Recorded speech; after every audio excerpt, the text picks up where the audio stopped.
to Mo Murder, Mo Crime.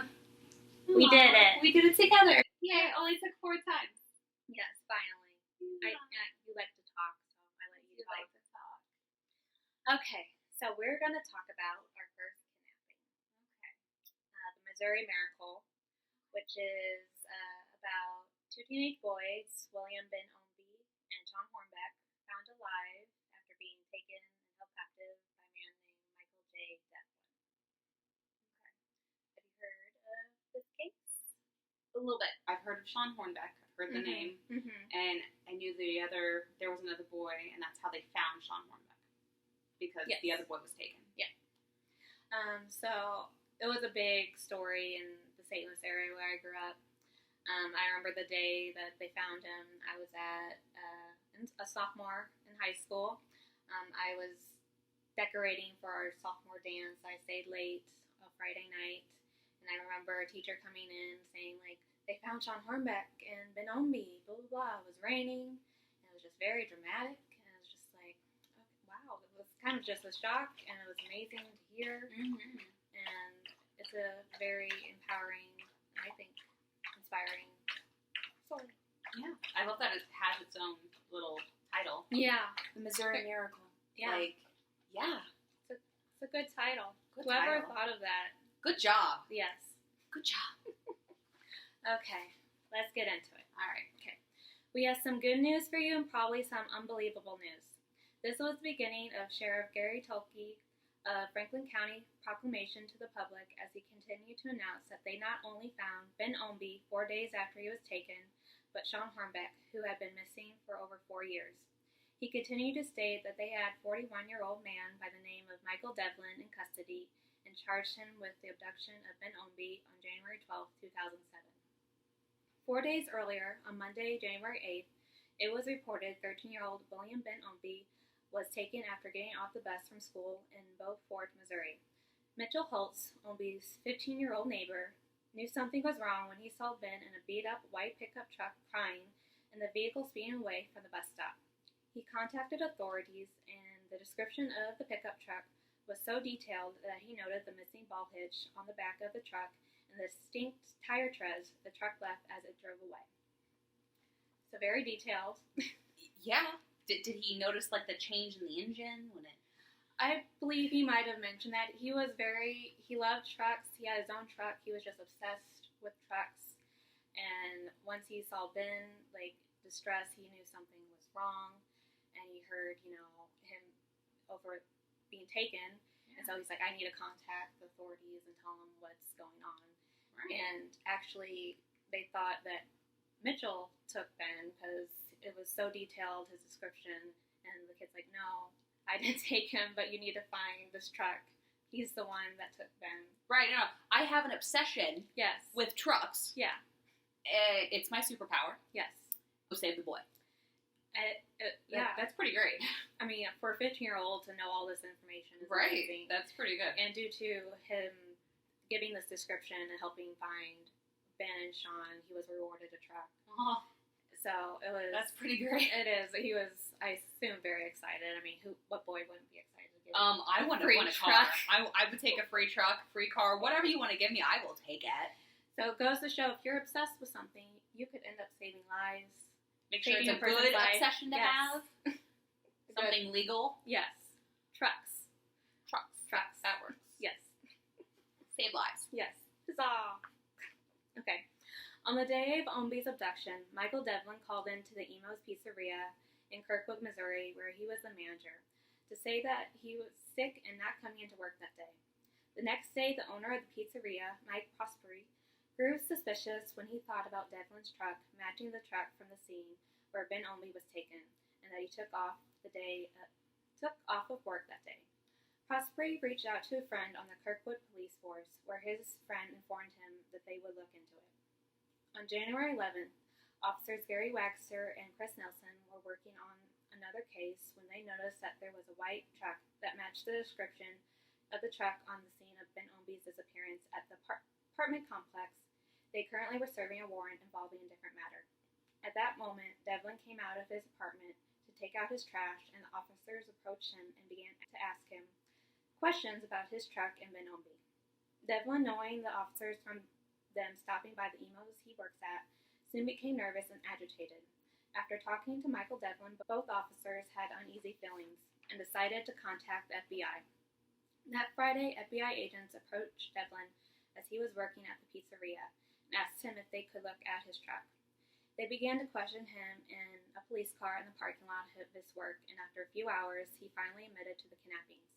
Later that day, the FBI returned to Devlin's apartment with a warrant to search the premise.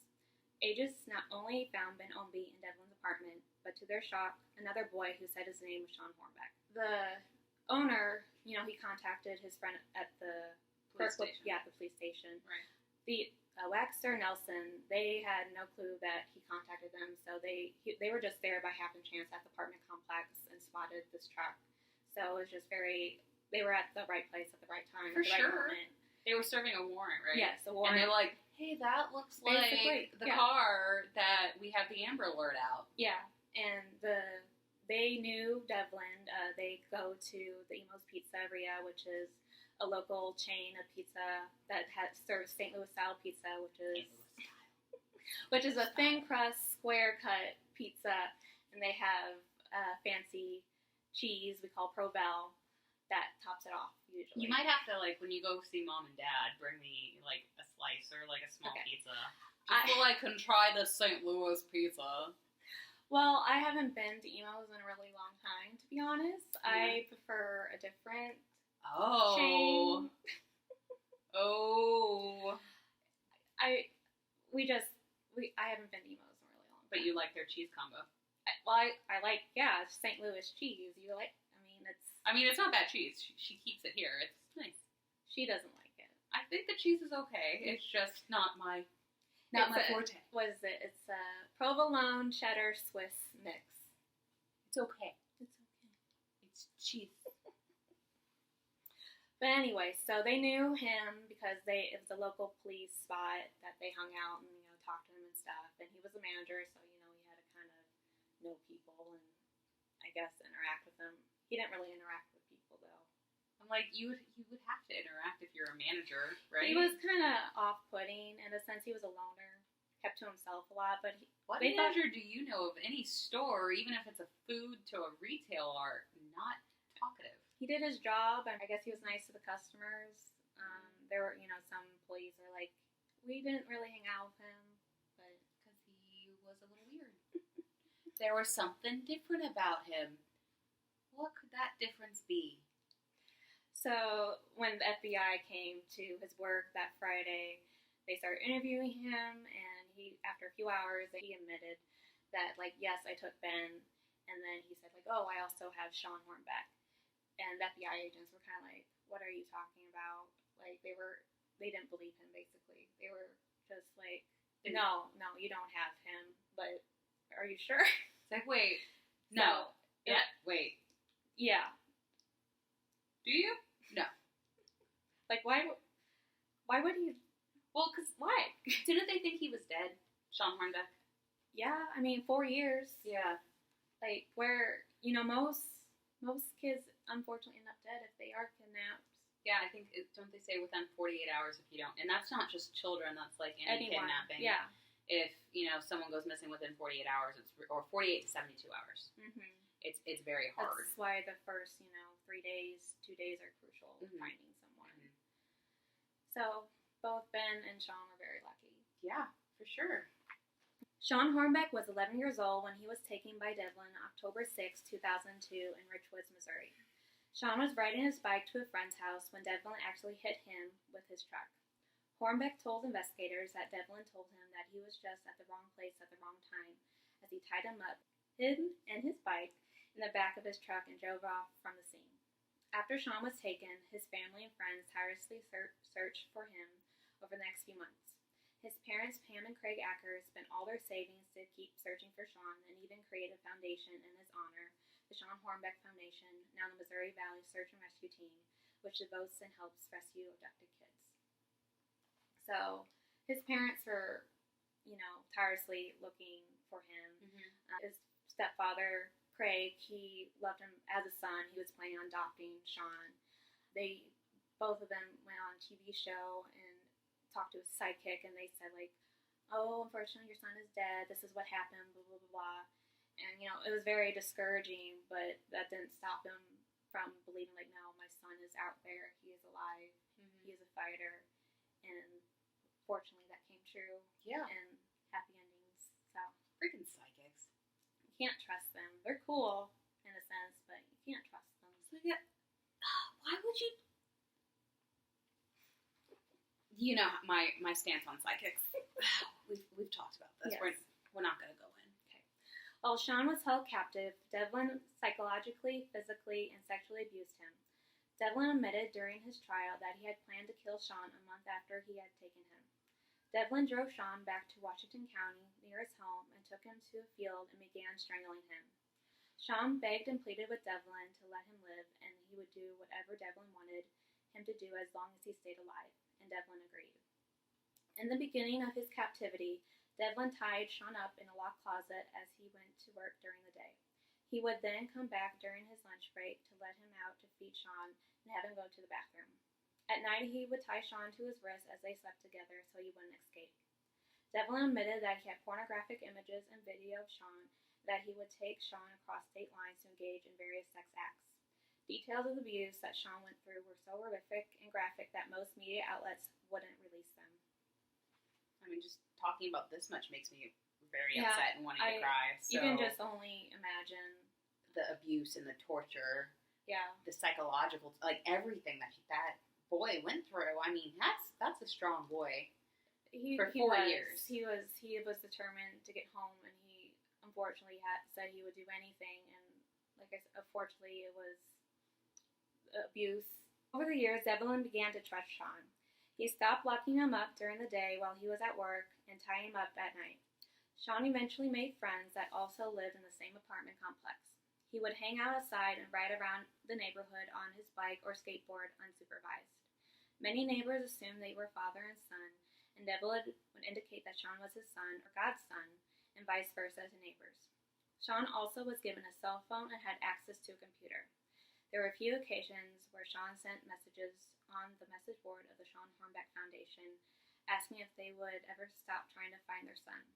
He even came in contact with the police on at least 4 occasions, one of them being to report that his bike was stolen.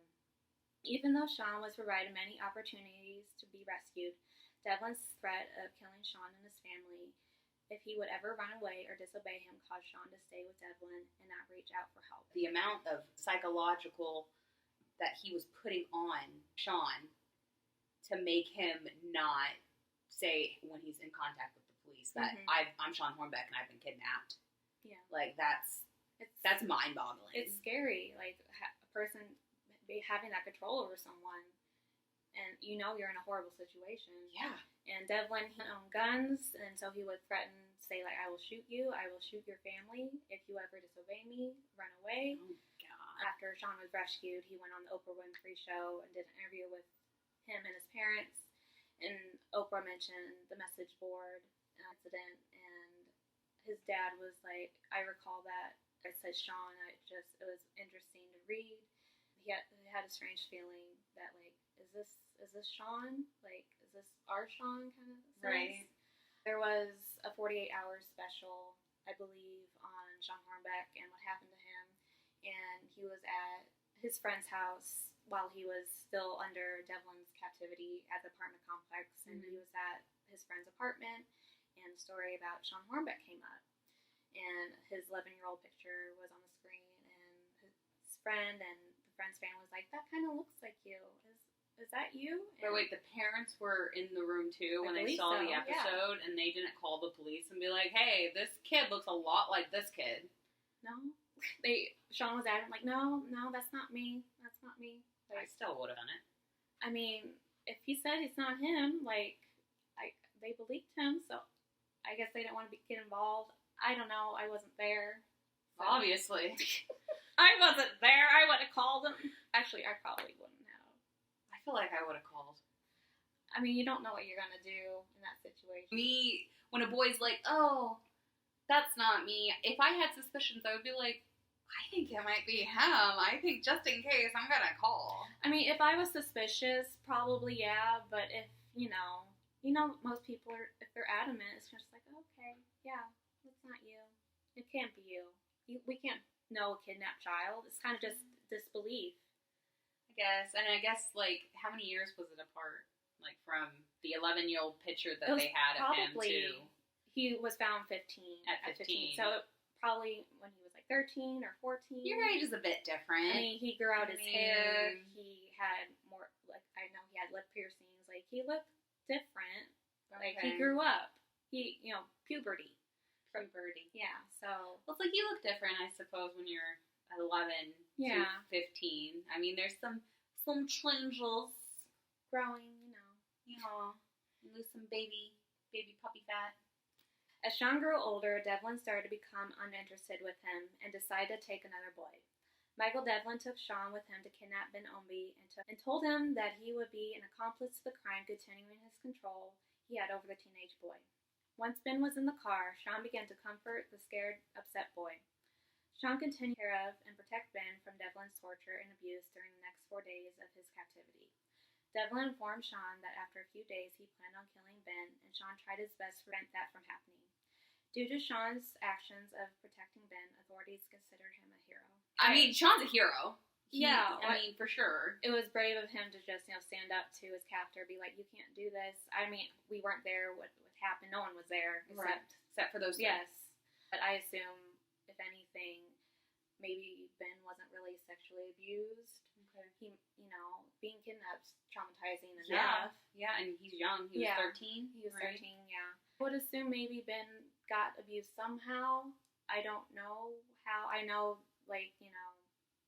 Devlin told Shawn, whenever Devlin was out, you have to hide him. You have to make sure he's not out. He was still controlling Shawn. And Shawn was listening in a sense, but he was also be like, you can't do this to Ben. I don't want to witness this. He can't go through what I did. So I think, if anything, Ben got the bare minimum of Devlin's abuse. Okay. They didn't really mention anything abuse-wise towards Ben, but I'm sure he got some kind of, trauma or abuse by Devlin, even if it was just getting kidnapped and held captive. Devlin's neighbors, co-workers, and friends were shocked by the discovery that he had kidnapped 2 children. His boss, Mike Prosperi, admitted that he knew Devlin for 25 years and he never mentioned a child. His family and friends mentioned that when Devlin was younger, he was very outgoing and approachable, but he soon became introverted and kept to himself after being diagnosed with diabetes. A lot of articles said this. I guess it was a self-conscious kind of thing. He had trouble talking to men his own age because he was interested in men, started away from men his own age, and kind of just started approaching young boys. Diabetes don't make you do No, this. it's very, he said, they mentioned he had the diabetes, caused him to lose his both big toes. He was, overweight, upset. I think it was just self-conscious of him. I don't get it either. I don't know.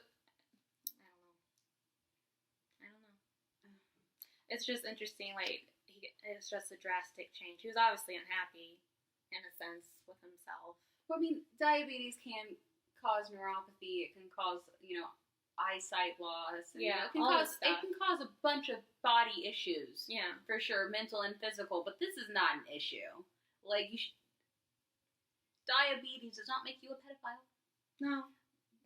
Diabetes does not make you sick in the head like this. Devlin admitted that he started liking young boys at the age of 13 and attempted to molest a younger boy when he was a teenager, but it was unsuccessful. Over the years, Devlin suppressed his urges and compulsions, avoiding kids at the best he could. By his 30s, he couldn't take it anymore, and he decided to kidnap a boy at Lake Michigan, where his family owned a vacation home. But he decided not to at the last minute, fearing he would get caught. After a trip to Lake Michigan, Devlin drove around the rural Missouri roads for the next 2 years looking for a child until he encountered Shawn Hornbeck. Devlin pled guilty to nearly 80 felony counts, including kidnapping, armed criminal action, child molestation and pornography, and attempted murder in 4 different county courts in Missouri. He is currently serving 71 life sentences.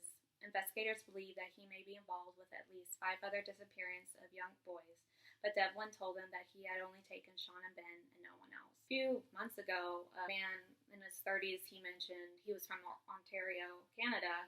He's like, I believe Michael Devlin tried to kidnap me when I was a boy. It was just a few months before Shawn was taken, and he was visiting family in Illinois.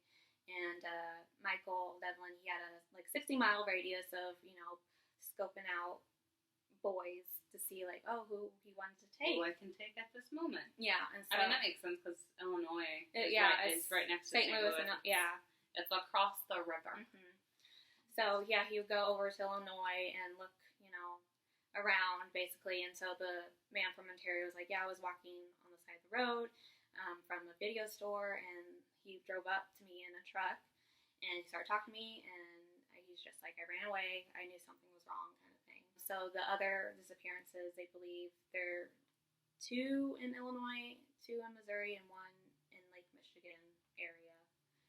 So, but he said he didn't take anyone else besides Ben and Shawn. Oh my God. I believe this Ontario man just because. Yeah. I mean, you would remember something this traumatic happening to you. Yeah. You would remember that face. Mm-hmm. Someone tried to steal you as a child. You're going to be like, I remember you. Definitely. Mm-hmm.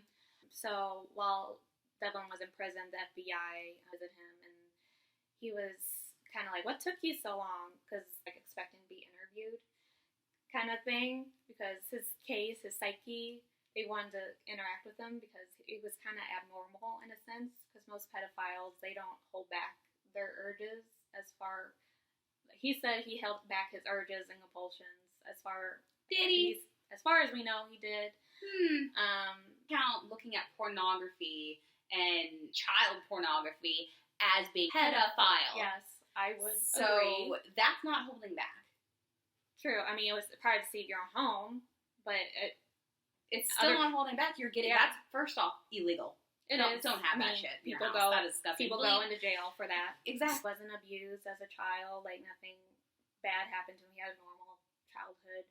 He was adopted, but otherwise there wasn't anything that triggered. Adopted children, adults, they're fine. Pedophiles, they're not murderers. No. But there's just something wrong with him. He said when they asked him what do you consider your sexual orientation, he just said sick. He knew something was wrong with him. He knew taking Ben and Shawn was bad. What he was doing to them were bad. Mm-hmm. I don't know. They were just very interested in who he was and getting into his psyche. And in a sense, when I mentioned, oh, I was waiting for you, it was very cocky. I'm just like, okay, honey. Slap him. I know. Well, terrible. In prison, he was actually shanked. Oh, good. Yes. Someone, I don't remember his name, but an inmate, he got, I believe, 2 ice picks. He named them Shawn and Ben and stabbed Devlin. He survived, but I don't really condone violence, but yeah, he's in solitary a lot due to him being a child molester and child molesters and child murderers, any crime that has to do with a child and that person goes to jail, they don't do well in jail. No, they don't. And I wonder why. Should you hurt a child? No. Should you hurt anyone? Really, no. But a child, an innocent people. So moving on to happier things. Okay, happy. Both Ben Ownby and Shawn Hornbeck were reunited with their families and have led normal lives over the past years. Ben lives in St. Louis now and went to school there focusing on video production. Shawn attended community college and is currently working in a factory.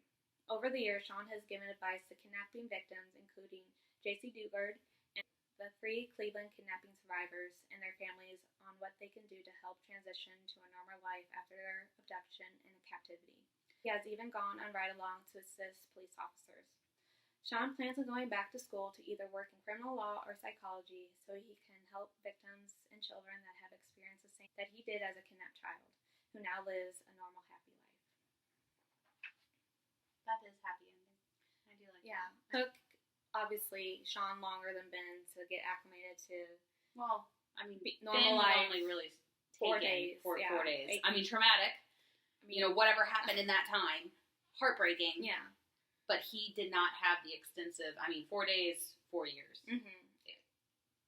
It was definitely a struggle for Shawn. He was always isolated with Devlin, you know, abused, and now he's with his parents again. He has sisters, siblings, and now he's in a place of love and protection. And so, but he has grown up and he's lived a normal life. He's very happy. And he's moved on, and both of them, I think, have grown and overcome this horrible experience. And now, like I said, live normal lives as young men. Yeah, like, that was a very happy ending. Like I said, it was very inspiring, empowering that both Shawn and Ben could go through that and still come out strong. Yeah. And, Shawn was a hero in the end, protecting Ben like that. Yeah. So was the truck boy. Yeah, Mitchell. Yes. Mitchell, truck boy.